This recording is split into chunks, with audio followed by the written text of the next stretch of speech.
இடைத்தேர்தல் நடைபெறவுள்ள ஆர்கே நகர் தொகுதியில் பணப்புழக்கம் அதிகரித்திருப்பதாக பாஜக தேசிய செயற்குழு உறுப்பினரும் மூத்த தலைவருமான இல கணேசன் குற்றம் சாட்டியுள்ளார். கோவை மாவட்ட பாஜக அலுவலகத்தில் அவசர நிலை பிரகடனம் குறித்த 40ஆம் ஆண்டு நினைவு கூட்டம் நடைபெற்றது.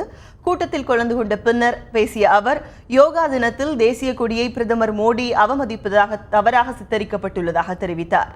ஜெயலலிதா விடுதலைக்கு எதிராக கர்நாடக அரசு தாக்கல் செய்துள்ள மேல்முறையீடு மனு குறித்து கருத்து கூற மறுப்பு தெரிவித்த இல கணேசன், இடைத்தேர்தல் நடைபெறவுள்ள ஆர்கே நகர் தொகுதியில் பணம் பட்டுவாடா இருப்பதாக குற்றம் சாட்டினார். கடைத்தேர்தல் என்றால் இரண்டு பொருள். தமிழ்ல கடை என்பது கடைய நிலை என்று பொருள், மோசமான நிலை. கடை என்பது வியாபாரம் செய்யக்கூடிய இடம். அதுபோல் இந்த இரண்டுக்கும் சேர்த்து ஒரே வார்த்தையாக இடைத்தேர்தல் என்பது கடைத்தேர்தலாகத்தான் நடக்கிறது. ஆனால் நகைச்சுவை என்றால், சமீபத்தில் நான் பார்த்த நகைச்சுவை என்று என்ன ஒருத்தர் கேட்டார்.